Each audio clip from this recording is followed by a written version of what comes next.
Caras alunas, caros alunos, estamos em plena consecução da conferência, hoje é a segunda parte, que se trata da fundamentação e do desenvolvimento histórico do que nós chamamos ser direito natural, é a nossa aula.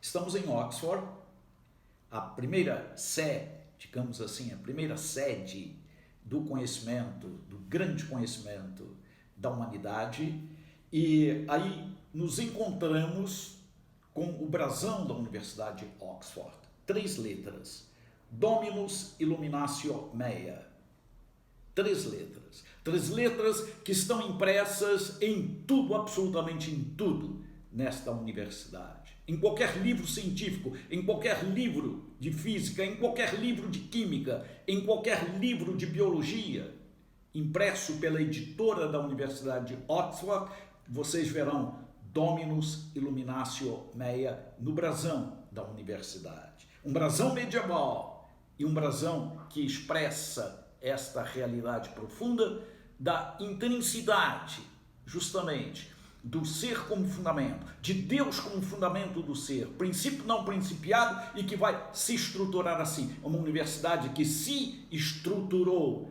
desta forma.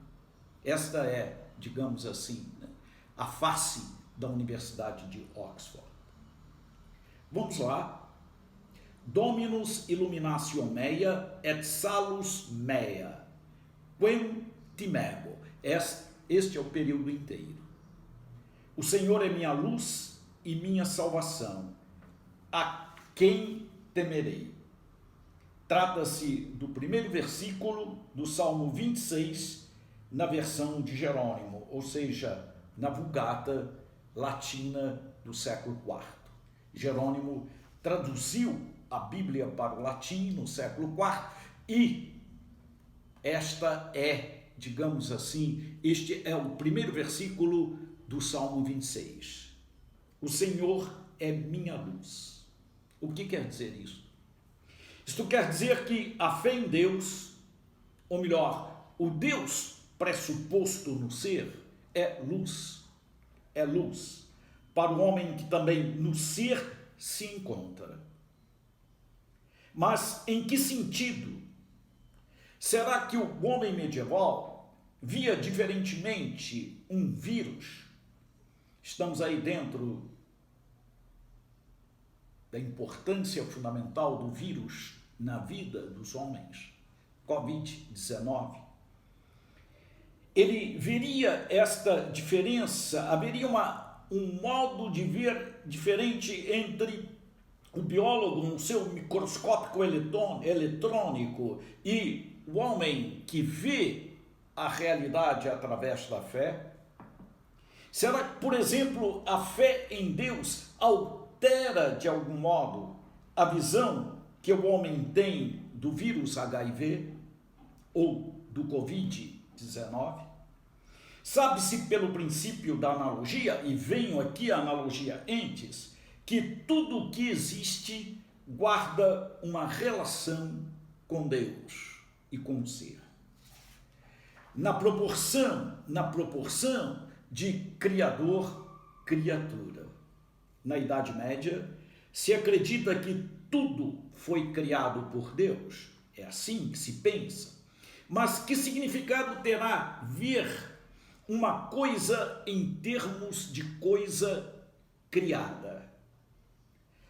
Já falamos em aulas anteriores. Pode-se ver, por exemplo, uma vaca de diferentes modos. Pode-se ver, por exemplo, que a vaca é de raça holandesa pela cor e que é vaca saudável por estar gorda. Num kibbutz existe uma vaca dando 100 litros de leite por dia e a logística da vaca é procurada pelo mundo inteiro naquele kibbutz de Israel. Mas haverá alguma qualidade específica que nos leve a concluir que uma vaca é uma vaca criada por Deus? A resposta medieval, a resposta metafísica é a seguinte: a fé em Deus, como se encontra na lógica do ser, nos ajuda a ver as coisas como as coisas de fato o são, ou melhor, em sua natureza.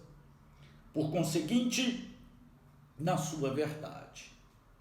No caso da vaca, trata-se de ver a vaca enquanto vaca, ou da vaca sine adito, da vaca tucur, da vaca sem acréscimos, ou da vaca enquanto tal, nem mais, nem menos.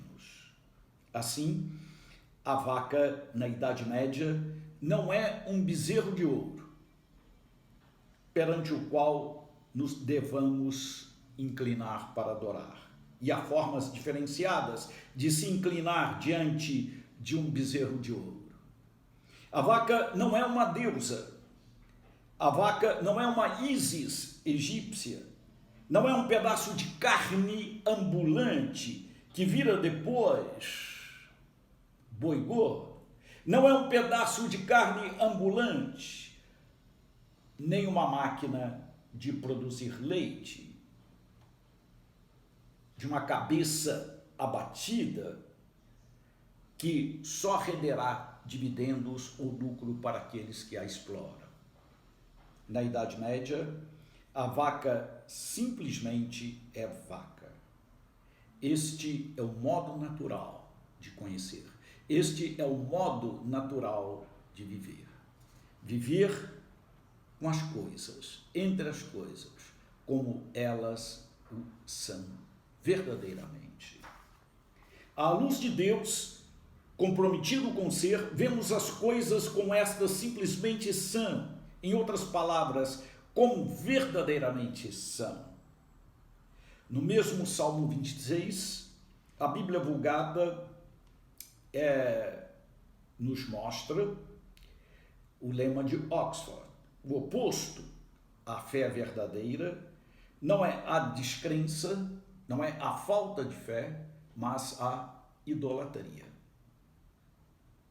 A falta de fé, no caso aqui, não é a ausência, digamos, né, de um movimento no sentido de uma afirmação, mas é a afirmação contrária. E é a afirmação contrária em querer fazer de algo que não seja aquilo próprio, verdadeiro. O verdadeiro do ser, algo, digamos, que não possa existir. Esta afirmação idólatra de fazer de um ser que não é Deus, o Deus, de fazer com que algo que não é venha a ser pela própria afirmação, ela é, digamos, condenada em toda a Bíblia, porque é a falta da verdade. O ser humano tem o desejo irresistível de se prostrar por terra e adorar seja o que for. Na Bíblia, na própria Bíblia, nós vamos ver que o povo de Israel, nesse mesmo contexto do Salmo 26, os seus itzim libim, o seu, digamos, pano de fundo, o seu contexto, né? O povo era constantemente desviado por surtos de religiosidade, que o seduziam e o que o levavam a oferecer sacrifícios, não só bezerros de ouro, mas também a árvores, a pedras, a estrelas, a lua, ao sol, a anjos e a reis. Pois é a fé em Deus, aquela que sempre ergue do chão o povo, abre-se-lhe os olhos e firma-o de pé, para ver que ídolos são blocos de pedra, ídolos são blocos de madeira, que estrelas são luzes no céu, e o que o rei Davi não é um Deus, mas um simples homem que mentiu, traiu, matou e que estragou com mimo os seus filhos. Ora, vê-se com a fé em Deus, ilumina, corrige e esclarece a visão. Mas pode-se ir mais longe. O realismo medieval, o ser do mundo, o ser de Deus e o ser do homem como base para tudo, nos ensina que temos em nós uma fome e uma sede de compreensão, de conhecimento, e isto implicitamente está dentro de um desejo infinito no interior de cada ser humano. Quem busca sinceramente a verdade, busca a Deus. Quem vai dizer é a grande filósofa e teóloga Edith Stein, morta no campo de concentração em Auschwitz. Cada momento de visão lúcida, cada momento de iluminação, Dominus Illuminatio Mea, nos dá um vislumbre de que tudo que existe o é com uma causa, através de uma causa. Não há ordem possível sem razão por detrás da mesma ordem. Por isso, todo esforço de estudo para descobrir, toda luta para ver as coisas como verdadeiramente o são, a opção pelo realismo, no caso nosso aqui concreto, faz parte de uma demanda maior. Faz parte da busca pelo infinito racional dentro de uma ordem que a possui, qual a da razão e a do ser. A inteligência medieval, vista do interior e do exterior, nos ensina esta verdade. Assim, não por acaso, em Oxford, a Igreja de Santa Maria foi sempre, simultaneamente, a aula magna, a classe número 1, a sala mais antiga e mais importante da universidade, onde Deus e a ciência se encontram. Pense-se em alguém como Alberto Magno, um dominicano do século XIII, mestre de Tomás de Aquino, chamado Doctor Universalis, Doutor Universal. Ele tinha um desejo infinito de compreender o mundo natural. Perguntava aos pescadores se era verdade que os peixes emitiam sons ao copular e por quê. Indagava aos criadores de avestruzes se era verdade que estes gostassem de comer mesmo pedacinhos de metal. E ele os tinha sempre no bolso para testar a experiência, para verificar se realmente acontecia, no caso de encontrar algum avestruz.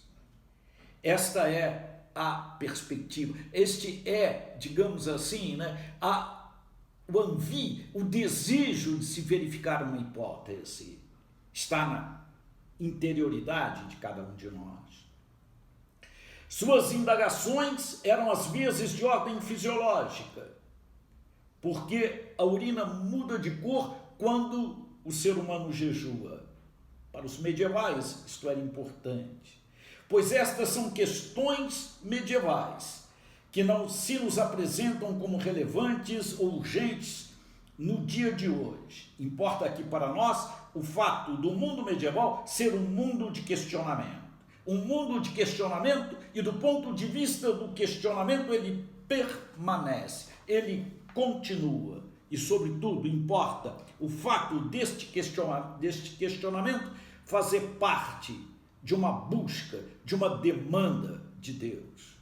Deus se manifesta na inteligibilidade do mundo, assim como o mundo clama pela sua existência. Da mesma forma que a ordenação pelo ordenador e a razão por um eu, ou em favor de um eu, que possui esta ordem, que é esta racionalidade.